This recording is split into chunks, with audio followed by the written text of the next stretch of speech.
जोहार।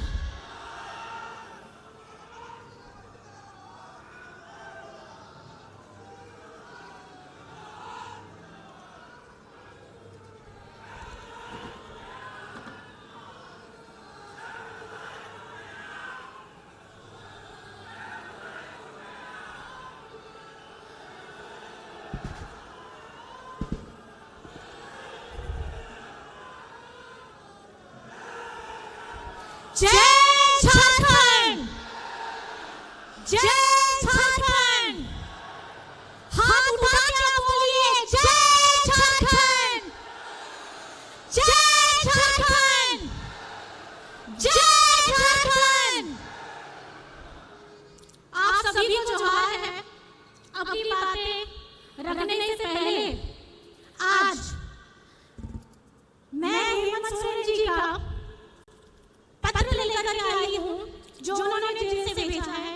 सबसे पहले मैं आपसे दरख्वास्त करना चाहूंगी कि उन्होंने जो भी लिखा है आज मैं आपके सामने पढ़ने वाली हूँ, क्योंकि ये सारा संदेश आप सभी के लिए, झारखंड वासियों के लिए, पूरे देशवासियों के लिए है। तो कृपया करके इसको जरूर ध्यान से सुनिएगा।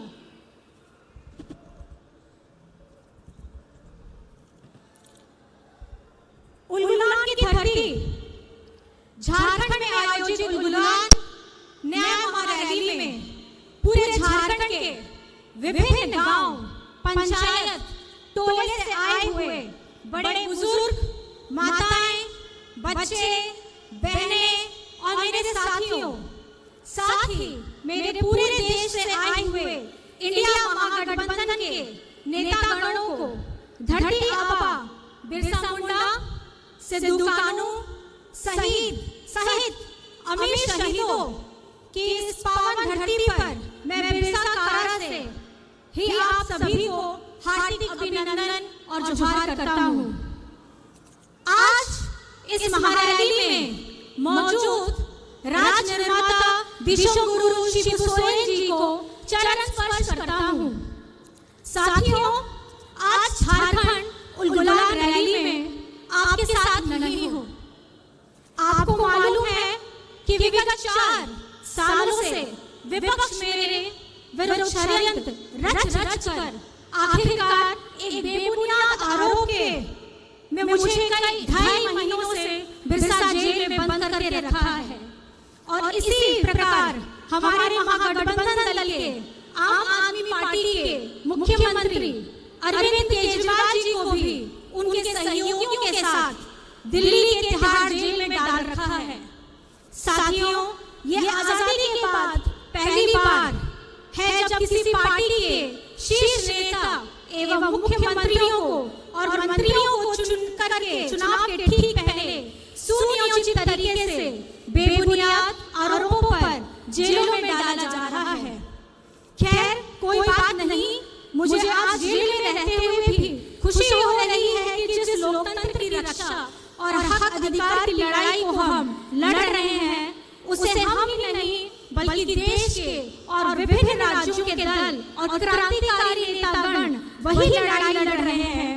आज उलगुलान महारैली में आए क्रांतिकारी नेताओं की मौजूदगी इसका गवाह है कि आज इस उलगुलान महारैली के मंच पर आदरणीय मल्लिकार्जुन खड़गे जी जो अभी नहीं है, राहुल गांधी जी, अखिलेश यादव जी, फारूक अब्दुल्ला जी, चंपई सोरेन जी, भगवत मान जी, तेजस्वी यादव जी, श्रीमती सुनीता केजरीवाल जी, दीपांकर भट्टाचार्य जी, संजय सिंह जी, श्रीमती प्रियंका चतुर्वेदी जी और विवेक गुप्ता जी का मैं पुनः अभिवादन करता हूँ।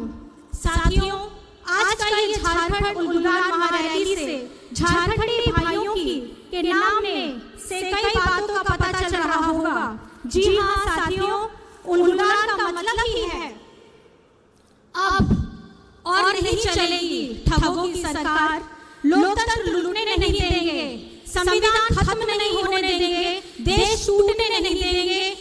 मेरे साथ आप लोग जोर से बोलिए, इंकलाब जिंदाबाद, इंकलाब जिंदाबाद।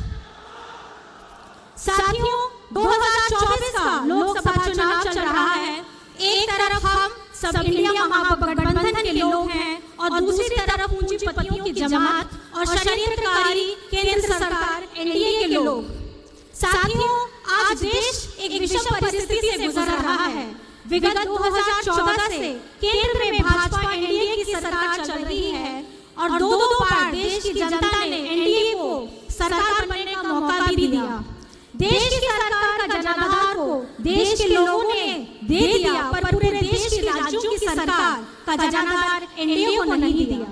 परंतु 2014 में एनडीए सरकार बनते ही पूरे देश के राज्यों में अपना कब्जा चाहते हैं।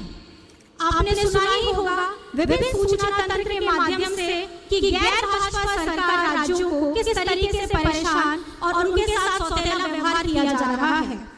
कहीं सरकार गिराई जा रही है तो कहीं एमपी एमएलए खरीद फरोख्त की जा रही है। जो गैर भाजपा सरकार उनके साथ नहीं आते हैं तो इसका उदाहरण है कि आज हम जेलों से आप तक बंदी पत्रों के माध्यम से संदेश भेजना पड़ रहा है। साथियों, यह देश हमें भीख में नहीं मिली है। इस देश को पाने के लिए अनगिनत शहादत हुई है।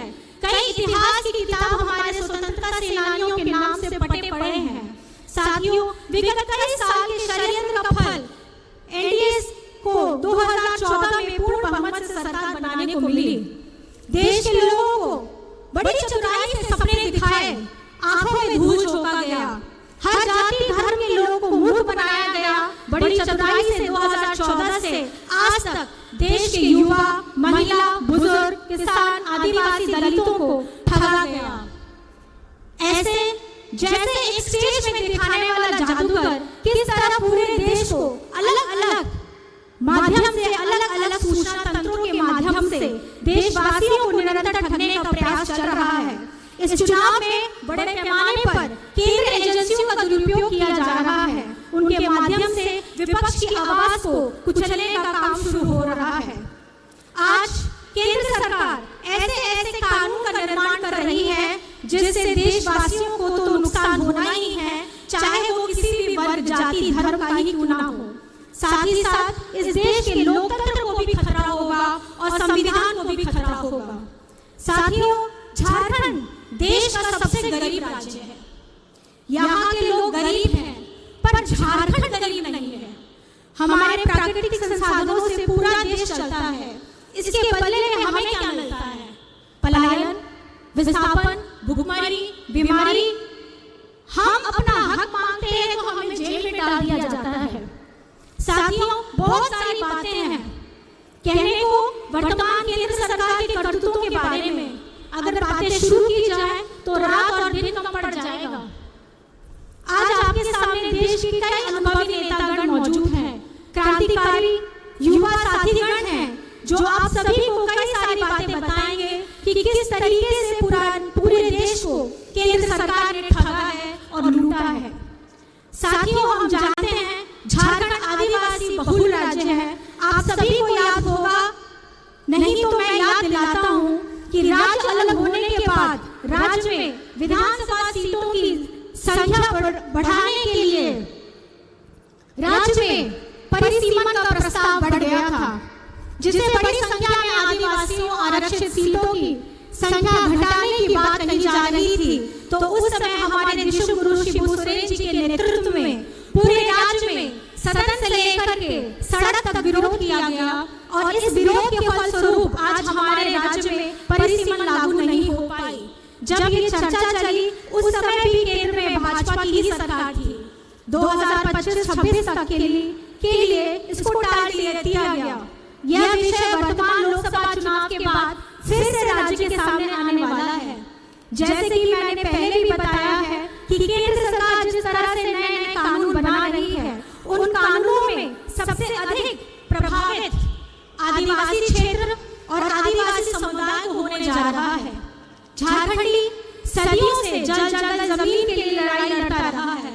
जल जमीन के लिए हमारे अनेक पूर्वजों ने अपनी शहादत दी है और आज के परिप्रेक्ष्य में केंद्र सरकार की सोच आदिवासी, दलित, पिछड़ा, मजदूर, किसान विरोधी रहा है और इनके 10 साल की कार्यकाल में सबसे अधिक और बड़े ही निर्मम तरीके से आदिवासी समुदायों को और उनके अनुसूचित क्षेत्रों पर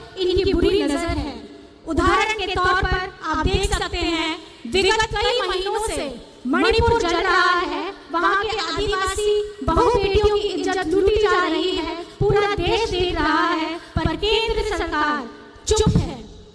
आज तक केंद्र सरकार ने कोई सूद नहीं ली है। ये है इनका आदिवासी प्रेम। लद्दाख को छठी अनुसूची में डालने का वादा कर वर्षों तक ठगा गया और अंत में छठी अनुसूची घोषित करने से मुकर गए। आज वहाँ के भयानक ठंड में भी लोग शून्य की डिग्री में भी अपना विरोध प्रदर्शन कर रहे हैं। ये है इनका आदिवासी प्रेम। साथियों, देश में सभी शेड्यूल्ड एरिया पर इनकी गिरती नजर है।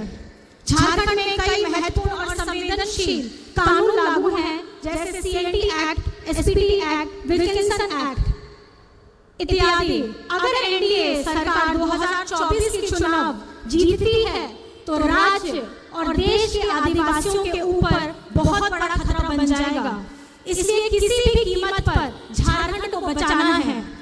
साथियों, झारखंड में कुछ संवेदनशील मुद्दे हैं, जैसे सरना धर्म कोड राज्य में लागू किया जाना, खतियान आधारित स्थानीय और नियोजन नीति बनाना, पिछड़ों को 27% आरक्षण के लिए मार्ग प्रशस्त करना, स्थानीय भाषा और संस्कृति को पहचान दिलाने का कार्य करना इत्यादि।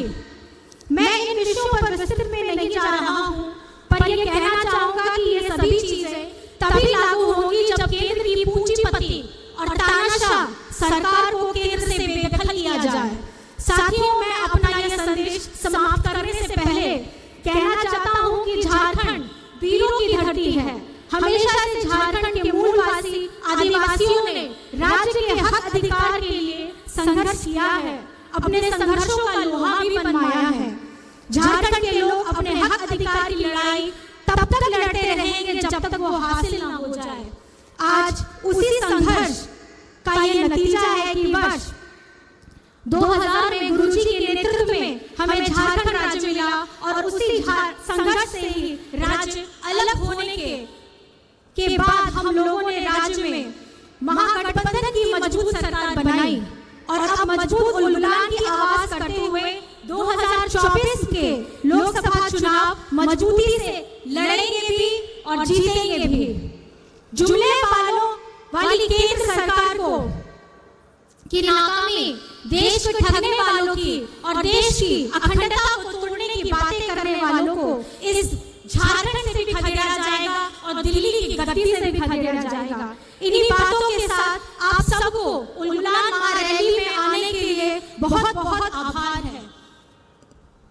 अब हम अपने झारखंड की इस प्रभात तारा मैदान से इतनी जोर से आवाज लगाएंगे कि होटबार जेल में बैठे हेमंत जी को पूरे झारखंड की आवाज सुनाई देनी चाहिए। जोर से हम लोग सब बोलेंगे, जय हिंद, जय हिंद, जय हिंद, जय झारखंड, जय झारखंड। विश्वगुरु शिबू सोरेन जिंदाबाद, विश्वगुरु शिबू सोरेन जिंदाबाद, हेमंत सोरेन जिंदाबाद, हेमंत सोरेन जिंदाबाद, हेमंत सोरेन जिंदाबाद। जेल का ताला टूटेगा, जेल का ताला टूटेगा, जेल का ताला टूटेगा, जेल का ताला टूटेगा, जेल का ताला टूटेगा। आप सभी को यहाँ आने के लिए अपने हृदय की गहराइयों से मैं आप सभी को आभार प्रकट करती हूँ। जोहार है।